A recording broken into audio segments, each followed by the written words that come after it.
कहते हैं एक घने जंगल में बालक गणेश को माता पार्वती छोड़कर चली गई। उस जंगल में बहुत से हिंसक जीव घूमते रहते थे। कभी कभार वहां ऋषि मुनि भी उस जंगल से गुजरते थे। उस भयानक जंगल में एक सियार ने उस बालक को देखा तो वह उसकी ओर बढ़ने लगा। तभी उसी समय वहां से पराशर मुनि गुजर रहे थे और उनकी दृष्टि उस बालक पर पड़ी तो उन्होंने देखा कि एक सियार उस बालक की ओर धीरे धीरे आ रहा है। पहले तो पराशर मुनि ने सोचा कि कहीं यह इंद्र का कोई खेल या माया तो नहीं जो मेरा तप भंग करना चाहता हो।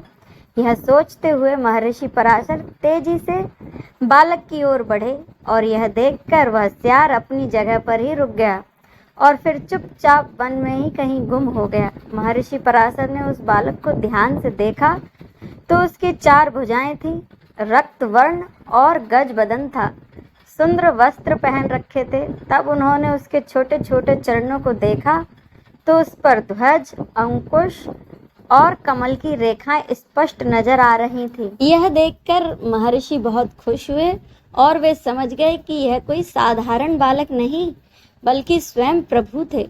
तब उन्होंने बालक के चरणों में अपना मस्तक रख दिया और वे खुद को भाग्यशाली समझने लगे। वो उस बालक को लेकर अपने आश्रम की ओर चल पड़े। उनकी पत्नी वत्सला ने जब महर्षि के हाथों में एक नन्हे बालक को देखा तो पूछा, यह आपको कहाँ से मिला? तब महर्षि ने कहा कि वह जंगल में एक सरोवर के तट पर मिला। लगता है कि कोई क्रूर हृदय अभागा इसे वहां छोड़ गया। कहते हैं भगवान श्री गणेश ने कृत युग में कश्यप व अदिति के यहाँ श्री अवतार महोत्कट विनायक के नाम से जन्म लिया। इस अवतार में गणपति ने देवांतक व नरांतक नामक राक्षसों का संहार कर धर्म की स्थापना की व अपने अवतार की समाप्ति की। त्रेता युग में गणपति ने उमा के यहाँ भाद्र पक्ष शुक्ल चतुर्थी के दिन जन्म लिया और उन्हें गणेश नाम दिया गया। इस अवतार में गणपति ने सिंधु नामक दैत्य का विनाश किया। वह ब्रह्मदेव की कन्याएं रिद्धि सिद्धि से विवाह किया। द्वापर युग में गणपति ने फिर एक बार पार्वती के यहाँ जन्म लिया। वह गणेश कहलाए।